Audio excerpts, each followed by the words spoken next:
Yo, the clouds in Rethinking Voxels look insane, bro. Like, look at how fluffy they are. Huh?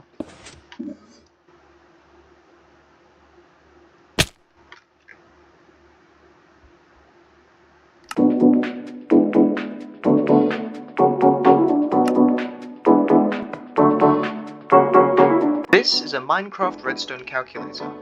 It's one of the most complicated builds any normal redstoner without 6 million years worth of time on their hands can make.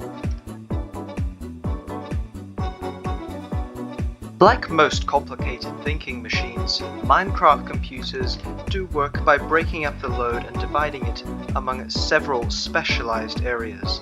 Now let's take a look at what those areas are in this computer. First up, we have the keypad to binary converter.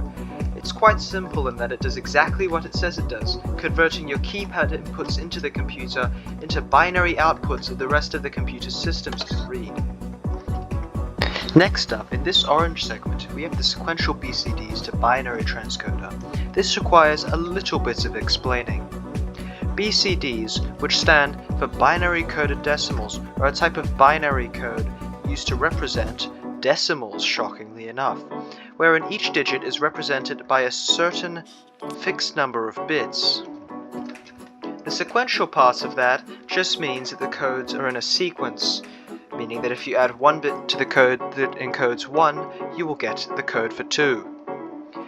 BCD code in this case is being converted into raw binary, where instead of a binary code encoding each digit of a base 10 number, the whole number is being encoded in base 2.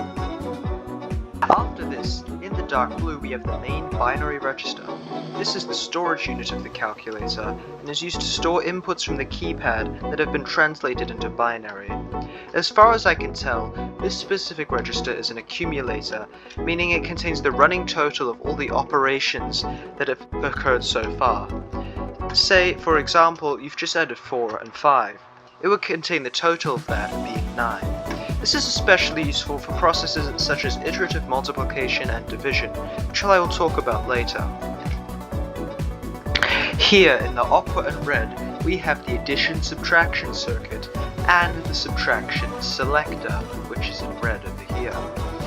This is a fairly basic circuit that, shockingly enough, does addition and subtraction.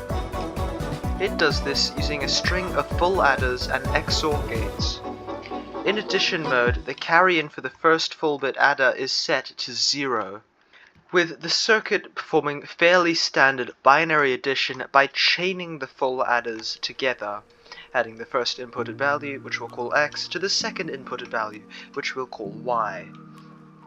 When the subtraction selection is toggled, the XOR gates invert the signal for Y, creating the 1's complement of Y, and the carry-in for the first full bit adder is set to 1, creating the 2's complement for Y.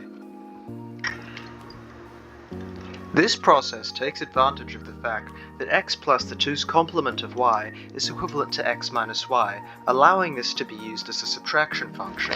I'm not intending to get into the nitty-gritty of how 2's complement works. However, if you guys want to learn more about it, you can look at websites like the Stack Overflow forum or the Cornell University website for more information. Alternatively, you can also consider subscribing to my YouTube channel, and along with pressing the notification bell, as I'll probably upload a video about it in the near future. Now, after that shameless channel plug, let's talk about the next part of this computer, specifically the iterative multiplication and iterative division circuits. These circuits calculate the final product of a multiplication task through a process of repeated addition, much like how we do it. Iterative division works in a similar such manner, with the divisor being repeatedly subtracted from the dividend until the remaining value is less than that of the divisor, with the number of subtractions equaling the outcome of the equation. Next up, here in the purple, we have the start computation line, which is a pretty good overview of what it does exactly.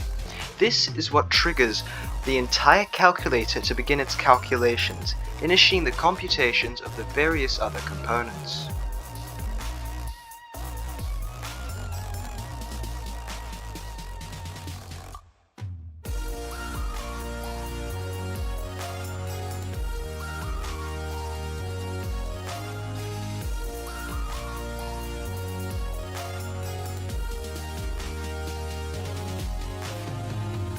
Now in this pink section, we have the sequential binary to BCD converter. This converts the binary code back into BCD, allowing it to be further converted into information that can more easily be displayed to and understood by a human being.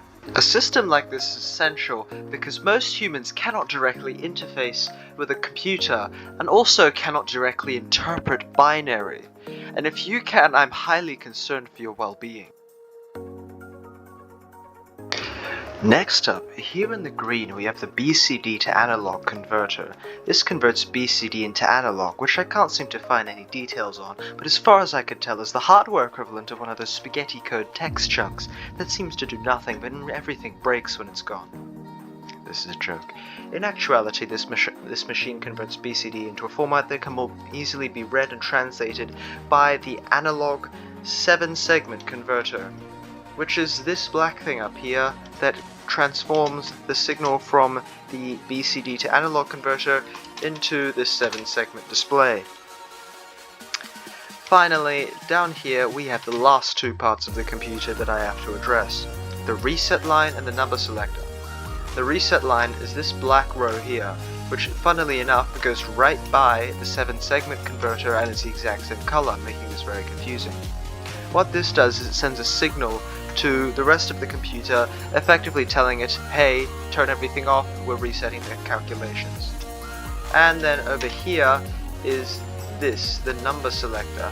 This is a single line of redstone that sends a signal all the way up to here, which just tells the BCD to 7-segment converter to switch to the lower row.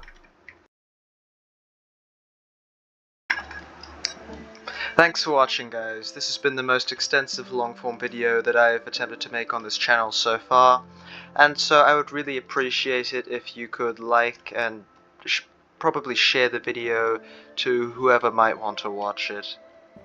I really appreciate the support on the last few videos I've made, those being shorts, and I hope I can continue making more videos in the future.